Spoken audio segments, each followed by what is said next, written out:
Bonjour à tous et bienvenue dans ce épisode EDB World. Aujourd'hui, on va faire le top de mes parcs préférés, ceux que j'ai eu l'occasion de visiter jusqu'à présent. Allez, c'est parti.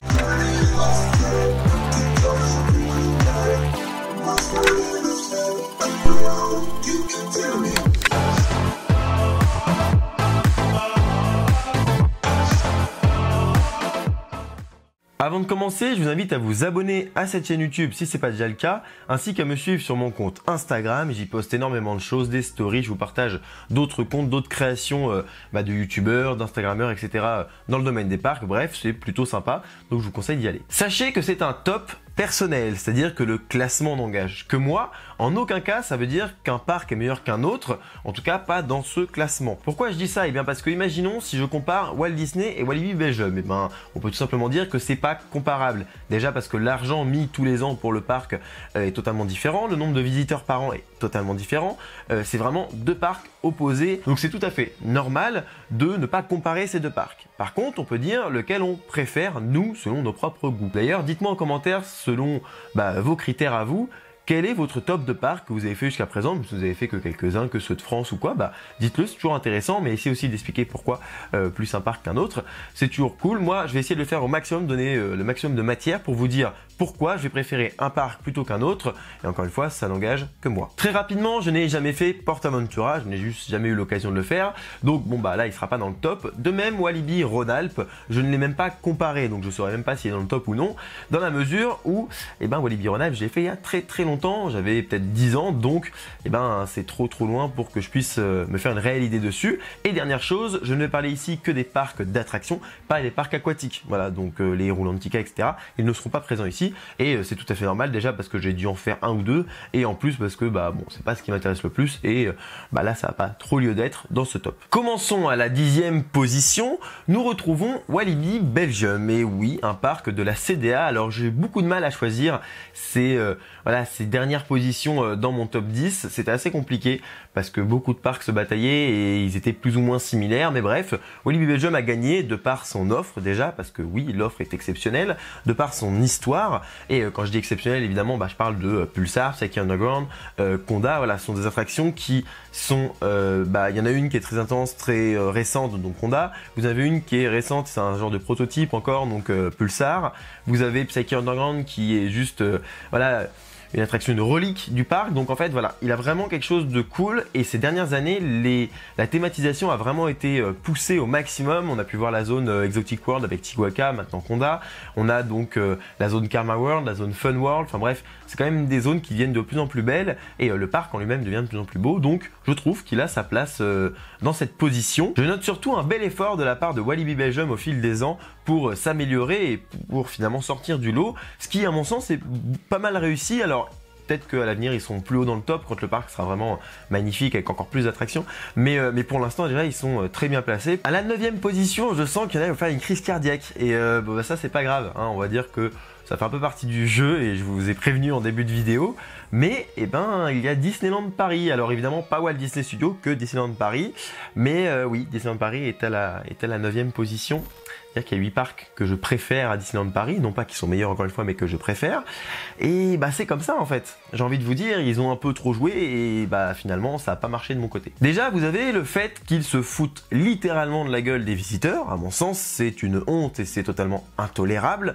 Donc au niveau du prix, au niveau du service, au niveau de beaucoup de choses, je vous ai déjà parlé énormément de fois dans les vidéos et tout le monde est plus ou moins d'accord avec moi. Même les fans de Disney aujourd'hui disent ouh là, ils abusent quand même. Beaucoup, on voit de plus en plus ça se soulève. C'est normal, c'est parce que le parc fait n'importe quoi. Donc forcément, ça joue la mauvaise expérience, qu'elle soit avant le parc, quand on réserve nos billets, etc. Et même dans le parc, au niveau des tarifs, au niveau, encore une fois, de l'offre. Et ça, c'est vraiment pas bon. Deuxièmement, il y a eu quasiment aucun investissement depuis des années. À part quelques réhab, alors on a eu Hyperspace Mountain, qui est une honte absolue et qui, je pense, a fait plonger ce parc dans mon estime. Vraiment, hein, c'est pas une blague. J'ai vu à quel point il n'avait aucun scrupule pour détruire une attraction et finalement donner à manger aux fans de Star Wars, mais comme ça, quoi. C'est vraiment... enfin, c'est vraiment lancé à manger par terre pour qu'ils en mangent. Enfin, c'est vraiment pas ouf. Deuxièmement, après on a eu quelques réhabs sympas quand même. On a eu Star Tour, mais ça reste une réhab. Ce n'est pas une nouveauté en soi. Après, on a toujours cette superbe attraction qui est Big Thunder Mountain, aussi la maison hantée, enfin Phantom Manor. On va dire Phantom Manor. Voilà, sinon je vais me faire insulter dans les commentaires. Quoi qu'il en soit, voilà, on a quand même des superbes zones comme Frontierland. Le parc en lui-même est magnifique. On s'y sent bien. Les cast members sont, pour tous ceux que j'ai eu l'occasion de rencontrer, qui sont vraiment passionnés par le parc, etc., juste excellent, et à mon sens c'est eux qui tiennent le parc, vraiment c'est grâce à eux que le parc vit encore et dégage encore cette espèce d'âme de Disney. Sinon je pense que voilà, ce serait une coquille vide réellement, mais voilà, non, ça fait des années que j'y vais, et plus j'y vais, j'aime bien m'y promener, j'aime bien y être. Non, mais de plus en plus, c'est pas possible, il y a trop de problèmes. Donc voilà, ils sont à la 9e place malheureusement. Alors c'est un peu long l'explication, mais il fallait quand même que voilà, je vous explique. Le parc en lui-même est quand même magnifique, avec quand même de très bons atouts, de très bonnes attractions. Voilà, ne vous en faites pas, hein, je vais pas non plus dire que c'est un mauvais parc, mais il y a trop de choses autour qui font qui perd beaucoup de place et se retrouve à la 9e position dans mon top. À la 8e position, nous avons Nigloland. Et bien oui, pour moi, c'est, ne serait-ce qu'en France, le meilleur parc niveau rapport qualité-prix. On a une offre qui est très très bien, on a un water coaster aujourd'hui, on a quand même un Flume, on a plusieurs montagnes russes, un coaster indoor, on a donc une belle montagne russe comme Alpina Blitz, etc. On a une belle théma, le parc est superbement bien entretenu, il est beau, il est agréable, vous avez des attractions qui sont juste hyper bien placées, avec à chaque fois un point de vue idéal, vraiment, avec des zones où on se sent très très bien, le parc est propre, le parking est fabuleux, c'est l'un des meilleurs parkings, tout parc confondu, en plus il est gratuit, enfin voilà, pour moi c'est la meilleure offre, rapport qualité-prix. La nourriture, si je dis pas de bêtises, la nourriture elle est vraiment prise autour du parc, et voilà, c'est des produits locaux, leur merchandising est magnifique, et ils ont de la bière de Niglo, elle est dans le décor d'ailleurs, donc non, voilà, c'est pour moi un parc qui a tout compris, alors pas juste pour ça, c'est plus une blague, mais voilà, c'est vraiment un parc qui a tout compris, et il mérite cette 8e place, alors même qu'il est pas du tout de la catégorie des autres parcs que j'ai cités, hein. Il est autour des 600 000 visiteurs par an, alors que Walibi Belgium c'est plus un truc genre 2 millions, et puis Disney on est plus autour de 15 millions quand il n'y a pas de virus. Donc non, pour le coup c'est une très belle position, mais moi perso j'adore ce parc et il a beaucoup de qualité, et c'est à mon sens celui qui est le mieux pensé parmi en termes de gestion parmi les parcs que j'ai cités juste avant. À la 7e position on retrouve Toverland. Pourquoi Toverland? Parce que il est juste magnifique ce parc, il a été réalisé avec goût, la musique c'est du Imascore, donc c'est une société qui crée des musiques pour les parcs. Je vous mets une vidéo en fiche si ça vous intéresse. Donc j'adore ce parc avec cette ambiance. Il y a des superbes attractions, on a Troy, on a Phoenix, Booster Bike aussi est cool, Elverwind avec de la musique embarquée dans un coaster qui tourne sur lui-même, enfin c'est complètement dingue, c'est juste un superbe parc, on s'y sent super bien, la décoration est belle, voilà, il y a cette partie indoor, enfin pour le coup c'est un superbe parc, un peu un ovni dans le monde des parcs, et chaque fois que j'y vais je me dis toujours ouais, en fait, c'est Overland, on y est bien, mais c'est un peu inexplicable parce que c'est un peu un ovni, il est très récent le parc, et chaque fois que de nouvelles personnes y vont qui ne le connaissaient pas avant ce parc, ils disent waouh, c'est vrai qu'on a beaucoup parlé, et il vaut le coup. Donc voilà, Toverland c'est encore aussi un petit parc, mais un petit parc qui est plus de l'ordre de la catégorie de Niglo, mais ça reste un excellent parc. À la 6e position, nous avons Tripsdrill, un parc typiquement allemand que j'adore, parce que franchement c'est juste, je sais pas, j'adore ce parc, on s'y sent tellement dans un monde différent, dans une culture différente. Et puis alors les attractions sont superbes, hein. Ils ont des très belles machines, ils ont Caraco ou Caracho, je sais plus comment on le dit, qui est un launch coaster Gerschlauer, donc qui est propulsé. Moi personnellement c'est pas ce qui m'intéresse le plus dans ce parc, mais en tout cas il a le mérite d'être là. Il y a Mammouth, un coaster en bois, bon oui, un peu anecdotique, mais bon, il est très beau. Le parc est magnifique, vraiment, on a une vue sur une plaine avec au loin une petite colline et une espèce de chapelle dans les vignes. Enfin, ça n'a aucun sens, c'est magnifique. Mais c'est un peu comme Nigloland, hein. Il y a un superbe cadre autour, c'est hyper agréable. Donc là, je trouve que ça joue beaucoup, et vous allez voir que dans ce top, ça joue énormément le cadre. De mon point de vue, en tout cas, ça joue énormément. Donc voilà, vous avez un parc Tripsdrill qui est très atypique, très très beau. D'ailleurs, j'en profite pour vous dire que tous les parcs dont je parle, je les mets en description, je vous mets voilà, une vidéo dans ces parcs en question, que vous puissiez les découvrir et vous faire une idée. Mais c'est vrai que Tripsdrill m'a vraiment marqué sur ce coup-là, parce que il était magnifique et super bien fait. Et juste pour l'immersion, l'ambiance dans cet univers typiquement allemand, dans cette culture allemande, pour le coup, c'était vraiment magnifique. Et puis il y a des superbes attractions, donc on s'y sentait très bien. À la 5e position, nous retrouvons Europa Park. Et oui, Europa Park. Alors bon, beaucoup diront waouh, il est quand même bien placé par rapport au fait que j'en parle plutôt de manière négative en général sur cette chaîne. Alors oui, hein, je parle de manière négative au sujet des montagnes russes. D'ailleurs, tant qu'il n'y aura pas de vraies montagnes russes, il ne gagnera plus de place dans ce top. Je vous le dis tout de suite. Et quand je dis nouvelle montagne russe, un truc qui assoit un peu la domination d'Europa Park. Un peu comme un RTH ou un Conda. Parce qu'en fait, voilà, c'est le gros mastodonte du parc qui va asseoir sa supériorité en termes de sensations. Voilà, on va dire ça comme ça.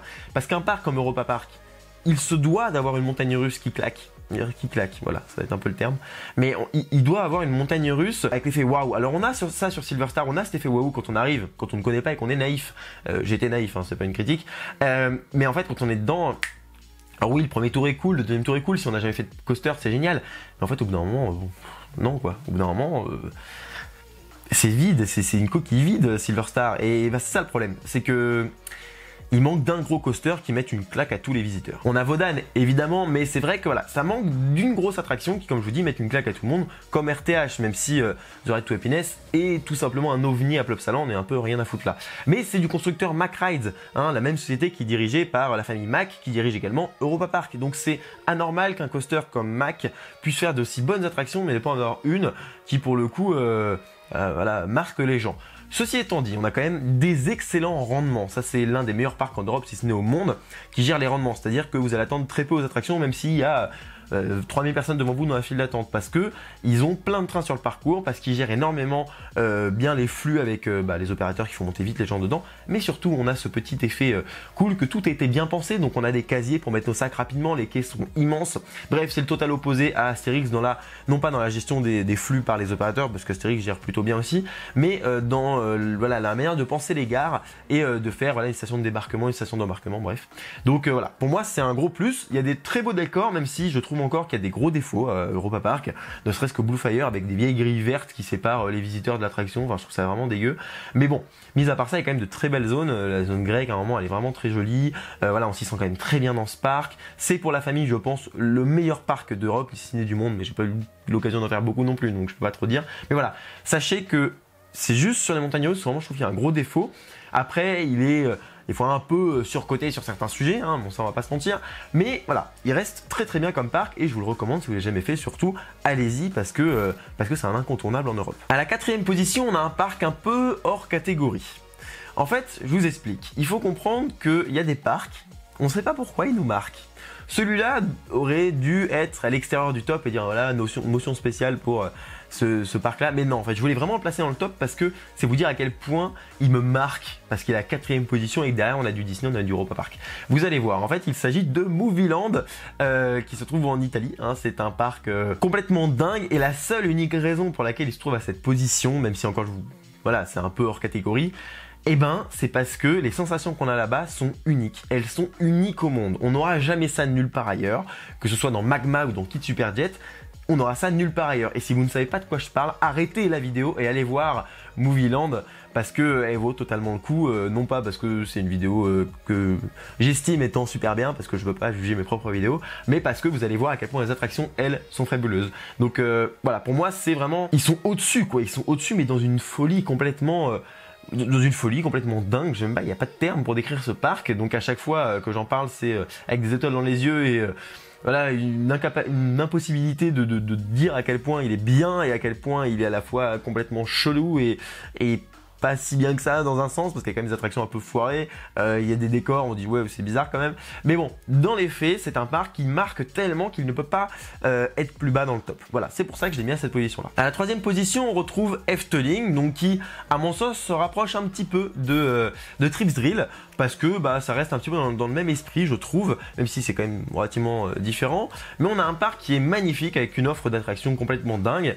Vous avez pour les sensations des petites perles, vraiment ça va être des petites perles. On a donc Joris, donc c'est un duel de montagne russe en bois, qui à mon sens est excellent et je préfère même à Wodan. Et c'est pour ça aussi que Europa Park est en dessous, alors même qu'ils n'ont pas non plus, Efteling n'a pas de montagne russe non plus ultra sensationnelle non plus, mais c'est vrai qu'il y a autre chose, il y a un petit truc en plus. On a ne serait-ce que Baron, donc qui est une dive machine, alors très courte, c'est vrai, même si j'aime pas du tout dire que les coasters sont courts, celui-là est quand même relativement court, c'est un fait, moi ça me dérange pas, mais c'est un fait. Néanmoins, vous avez une ambiance, vous avez un pré-show, vous avez de la musique, ça met un gros plus. Pareil, vous allez donc prendre donc encore une fois Joris, ce duel de montagne russe près du lac qui est magnifique et qui est, enfin à la tombée de la nuit quand il est très chaud le coaster, c'est juste une folie furieuse et c'est des sensations juste complètement dingues. Vous avez Python qui est une relique, donc un espèce de goût du Rix mais chez Efteling, qui a été entièrement refait et qui est aujourd'hui agréable à faire. Donc ils ont cette intelligence de garder des vieilles machines en bon état et agréable à faire. Vous avez voilà, vraiment beaucoup de choses.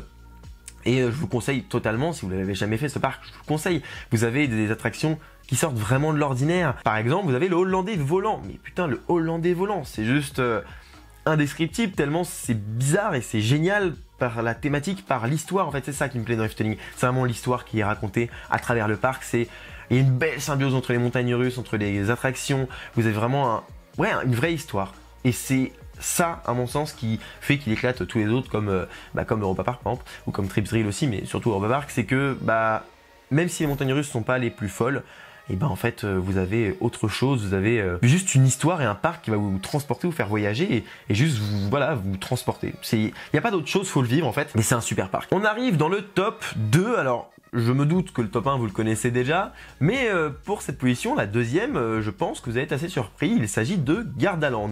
Pourquoi Gardaland? Parce que c'est un parc qui m'a bluffé, mais je m'attendais pas du tout à être bluffé.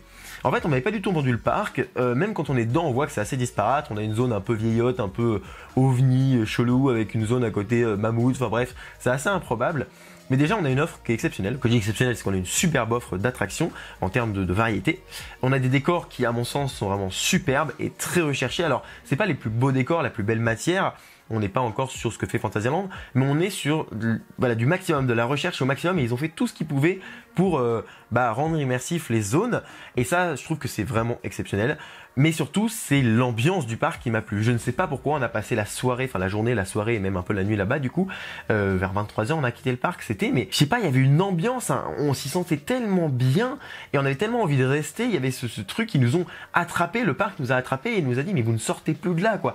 Vous allez voir, vous allez vous rappeler de nous toute la journée. Et je sais pas, je pense que j'étais le plus marqué de tous les gens qui étaient avec moi ce jour-là, même si les autres ont plutôt bien aimé aussi le parc, ça c'est indéniable. Mais voilà, je crois que c'est moi qui ai le plus été happé par cette ambiance.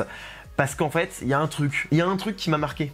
C'est que dès qu'on prenait un lift, dès qu'on prenait un peu de hauteur, il y avait ce putain de lac de Garde, lac de Garde, qui est juste magnifique et qui donne une vue, mais c'est... Et pour moi, ça fait tout. C'est le cadre et le parc est magnifique. Quand on est sur un lift, on est en mode ouais, je veux plus jamais quitter cet endroit. Je me rappelle d'un moment où je suis monté sur Raptor de nuit. Il était presque 23h. On monte sur Raptor, j'étais côté gauche. Et là, je regarde donc à gauche et je vois donc le lac de nuit. Et donc déjà dans un livre de nuit c'est fabuleux parce que vous savez que vous avez passé un bon moment. Là après le coaster a commencé à faire la chute et tout et j'étais tellement bien, je me suis fait la réflexion de dire voilà, là je suis bien. J'avais déjà fait des nocturnes dans d'autres parcs, notamment Astérix, et j'adore les nocturnes dans les parcs quels qu'ils soient, mais là il y avait cette dimension en plus et je sais pas, j'ai vraiment voyagé et j'ai été happé par le parc, mais vraiment happé, je pense que ça va être le terme. Je me suis fait, là le parc m'a dit bonjour avec une grande claque dans la gueule et puis voilà, je suis rentré et j'ai plus jamais oublié cette première impression. Je sais pas pourquoi, ça a été voilà... Je sais pas, je ne saurais même pas expliquer pourquoi dans cette place-là, je parle avec beaucoup de gens, beaucoup d'autres passionnés qui me disent ah ouais j'avoue t'es chelou parce qu'ils aiment bien ce parc mais pas non plus autant. Et je sais pas, peut-être que si j'y retourne j'aimerais moins, mais je sais pas, il m'a tellement marqué et j'ai tellement été happé par le parc que voilà. Pourtant dans un même temps on a fait Mirabilandia et Movieland, donc bon voilà, j'avais aussi fait d'autres parcs avant, quelques semaines avant, quelques jours avant, donc bon j'avais quand même d'autres, des moyens de comparaison. C'est pas je suis sorti du Covid et du confinement et hop on a fait ce parc là, parce que là oui ça aurait pu jouer, mais non, je ne saurais pas l'expliquer. En tout cas voilà, il se trouve à la deuxième position, je suis très content parce que c'est un super parc à mon sens, voilà, j'ai adoré. Évidemment la première position, est-ce que j'ai besoin de le préciser qu'il s'agit de Fantasyland, un parc juste exceptionnel qui est juste... Quelle merveille ce parc, parce que c'est juste... j'ai même pas les mots en fait pour vous le dire, parce qu'il faut y aller. Alors oui, il y a mieux. Dans l'absolu, il y a mieux, parce qu'il y a des parcs qui auront des meilleurs coasters. Il y a des parcs qui auront une meilleure offre, notamment Europa Park. Vous avez des parcs qui seront plus grands, qui auront, je sais pas moi, des choses mieux qu'à Fantasyland. Mais en fait, à Fantasyland, vous allez retrouver plusieurs choses. Déjà, des attractions qui sont juste uniques au monde. C'est pas on vous dit c'est la meilleure du monde. Non, non, elle est unique. Qu'elle soit meilleure ou pas, elle est unique. Voilà, c'est comme ça. Donc déjà vous allez vivre une expérience, ça va vous mettre une claque. Mais surtout vous avez des décors qui sont juste ultra poussés. Je n'ai jamais fait de parc avec des décors aussi poussés. Je pense que c'est voilà, un peu de la stature de ce que peut faire Universal, etc. aux États-Unis. Bon, je n'ai pas jamais fait ces parcs là donc je peux pas le dire, mais voilà, de ce que j'ai entendu ça reste quand même, on arrive à faire la comparaison sans trop de mal, donc c'est déjà un bel exploit.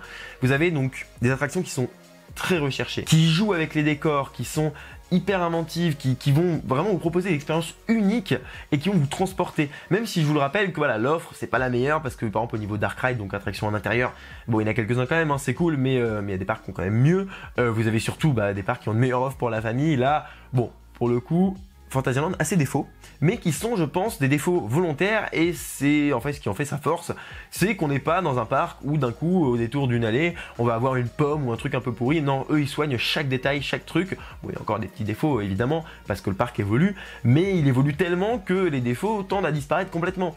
Et ça reste une excellente expérience d'aller à Fantasyland, et c'est vraiment un regroupement, voilà, un endroit où tout va converger pour vous donner des sensations, vous donner des claques dans la gueule niveau de la théma. Vous allez pouvoir manger, mais tellement bien manger là-bas. Par contre, à l'inverse, le merch, donc le merchandising, tout ce que vous pouvez acheter, les vêtements, les t-shirts et les effigies de Fantasyland et tout, ça pue la défaite. C'est nul. L'un des seuls trucs que j'ai acheté Fantasyland, c'est ça.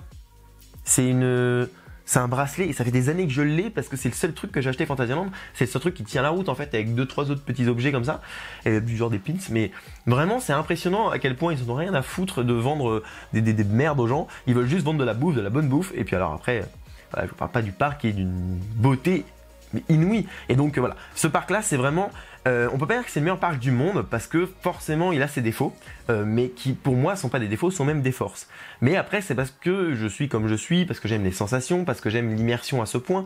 Mais je pense que voilà, on emmène une famille française qui a l'habitude d'Astérix, de Disney, ils vont à Fantasyland, oui peut-être qu'ils vont prendre une claque, mais il y a moyen qu'au bout d'un moment ils sachent plus trop quoi faire avec des mômes. Voilà, c'est un peu ça le problème je pense à Fantasyland, mais qui encore une fois n'est pas vraiment un problème, et j'espère qu'ils changeront pas ça, parce que voilà, qu'ils restent dans leur dynamique, voilà, en fait un parc pour adultes et un parc pour donner de la force. Même si je tiens quand même à le préciser que des familles passent de très bons moments. J'ai déjà eu des retours comme quoi des familles passaient de très bons moments à Fantasyland, et j'en suis le premier surpris. Mais voilà, je suis très content. Mais après je pense pas que ce soit des familles avec des petits enfants, mais même pour se balader en fait ce parc vaut le coup. Même y aller juste pour se balader, ne faire aucune attraction, ça vaut le coup. J'ai déjà fait 4 heures pour aller faire juste, on a fait 4 attractions dans la journée pour Winterthur, et on s'est promené. J'étais avec Steven de Parc Astérix Fan et on s'est juste promené, et j'ai fait 4 heures de route pour ça. Donc quand même, comprenez que c'est quand même, ça vaut quand même le coup, quoi, que c'est pas n'importe quel parc. Voilà, vous avez donc le top. Alors, je tiens quand même à rajouter le petit, le dernier de ce top, parce que bon, évidemment, il y a d'autres parcs. J'en ai fait un truc genre entre 20 et 25 parcs jusqu'à présent, donc je n'ai pas fait non plus énormément. Mais il y a le pire parc de toutes ces belles découvertes. Vous avez forcément Walligator. Alors oui, je le précise parce que je pense quand même peut-être me demander en commentaire. Donc voilà, mon pire parc que j'ai fait, c'est Walligator. Malheureusement, vous inquiétez pas, Mirabilandia est pas loin du tout, hein, même si les attractions sont vraiment ouf à Mirabilandia, c'est une décharge publique ce parc là aussi, donc voilà, c'est quand même des bons gros parcs qui se situent bien bas, puis le rendement c'est pas possible.